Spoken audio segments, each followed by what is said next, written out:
Welcome back, folks, and we're here again with another edition, this time, of my favorite designs from Lamborghini. A whole lot of bellissima, bellissima, bella, bella.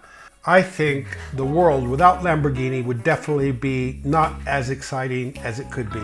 A lot of it is down to their approach in design, which is no design is too wild.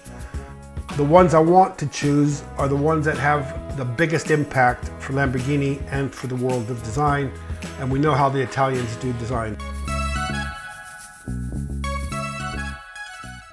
So who is Lamborghini? Lamborghini is actually Ferruccio Lamborghini. He started out in the early 60s, got fed up with Enzo Ferrari not providing him with what he wanted, so he started to make his own cars.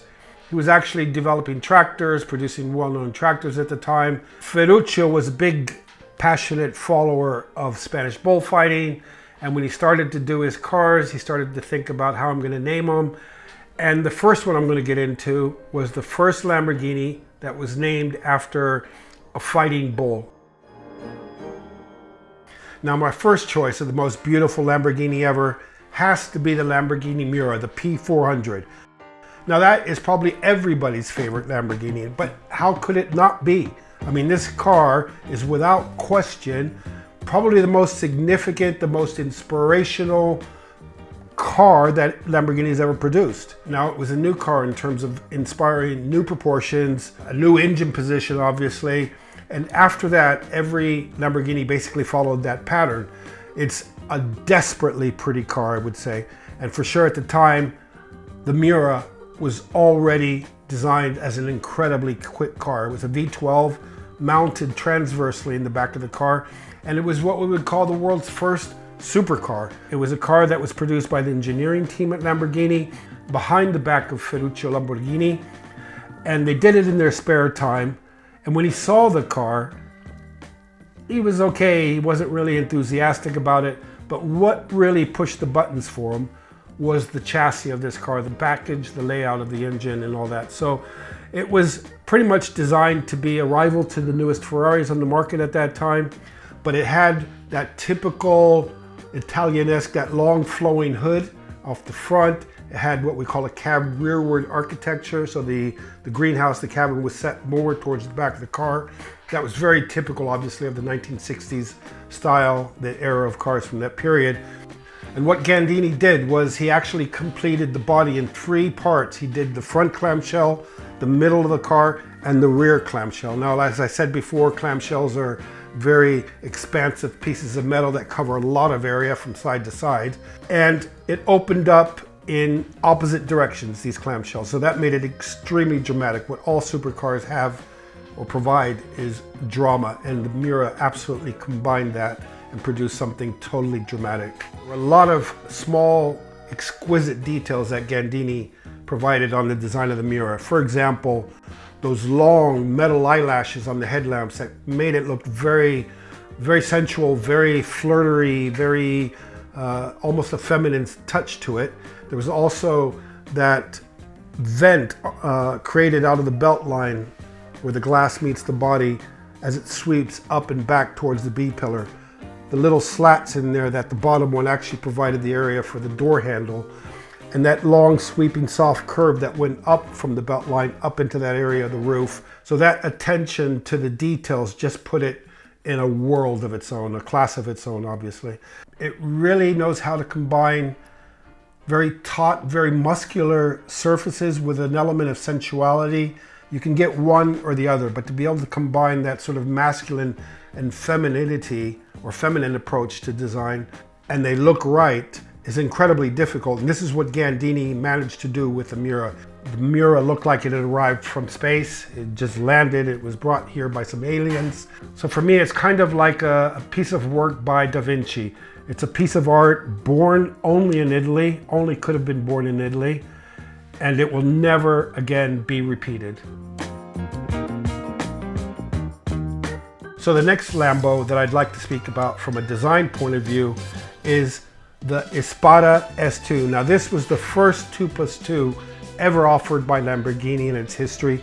The Aspara S2 was very important for me in the history of Lamborghini's design because it was actually the first close to 4-seater, not really a 2+2, a little bit bigger than that, for Lamborghini.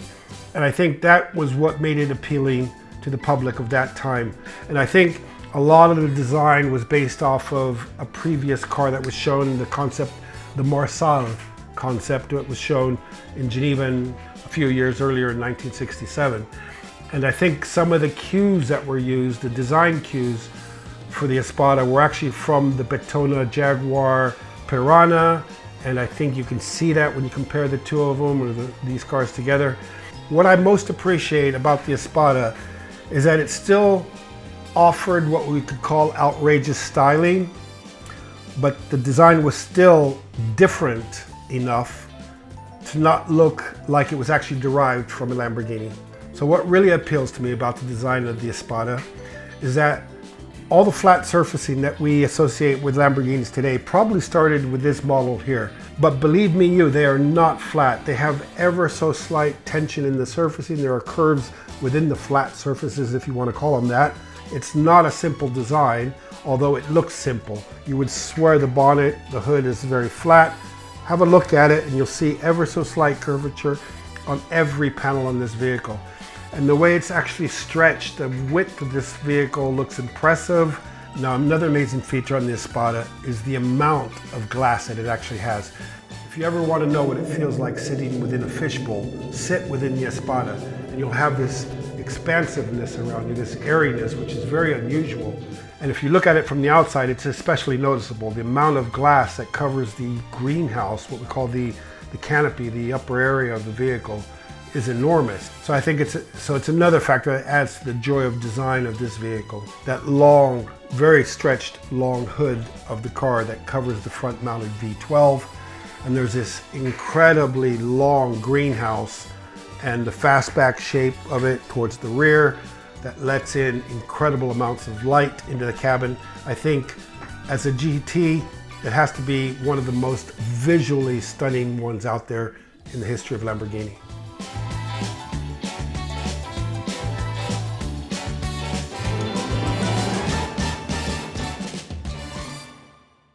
And surprise, surprise, my third Lamborghini on the all-time beauty list of Lamborghinis is another one that's been penned by that genius Marcello Gandini.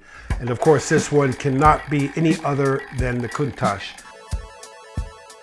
Now, the Countach is a masterpiece, totally unconventional, totally fascinating, and I think it really represents the brand of Lamborghini as we know it today. Now, when we describe the Lamborghini Countach, it's oftentimes with words that describe it as the maximum, the most, the best, all of these things.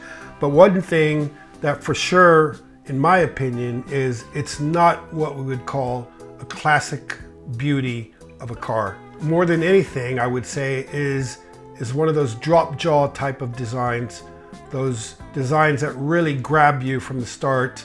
They're not unopinionated, they're decisive emotions that you feel when you look at it. It makes you react. It's absolutely striking when you look at it. Now, great proportions, but exaggerated, almost to a cartoonesque level. And why did he do that? Why did Marcello design it this way? Because he wanted to emphasize or optimize the aerodynamic performance of the car. So everything was as angled, as chiseled as he could make it. So there's a lot of mass, a lot of size, a lot of distance between the door and the rear wheel. You can see that stretched out dimension in there clearly, and it shows you that there is a massive engine in there behind the driver and passenger. And the front end instead is very short. The overhang from the front wheel forward is very short, as well as in the rear, but not as much. So what other factors help to give the Countach this very low feeling that it has? Well, one is obviously the greenhouse where it's sitting on the body. The pillars, the A pillar, the B pillars are pushed in, and you can see a very strong shoulder line running all the way through the car. And that gives it the effect that the greenhouse is actually sitting on the body itself. That's actually a design feature that is carried through, I think, through most of all the new Lamborghinis since then, are maintaining this common design feature. Another great feature that Marcello did on the Countach was, if you look at the side panel of the vehicle on the door, you'll see that it's a fairly high, in proportion in scale to the rest of the vehicle, a fairly high piece of metal. So what has he done to disguise that amount of mass? He's actually tucked it under.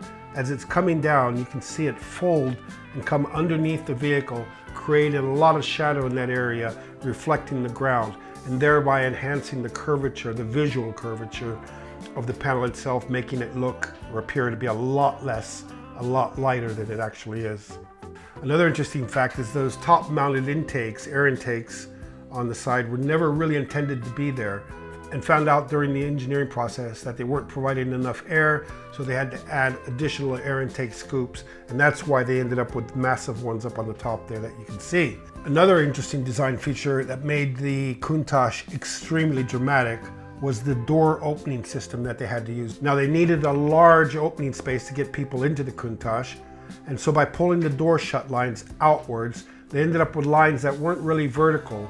And what that meant was you couldn't conventionally open the door because hinges tend to have to be mounted vertically.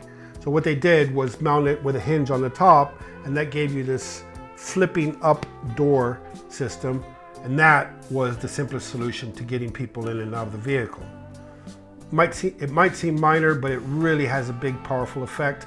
Is the rear wheel cutout. You can see it's very dynamic in its design, and it really emphasizes the power off the rear haunches of this vehicle.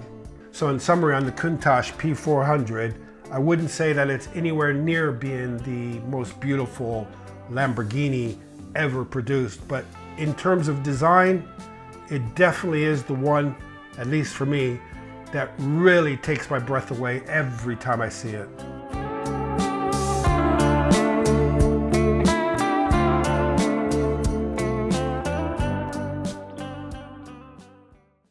And there you have it, my 3 favorite, most beautiful, most striking Lamborghinis ever.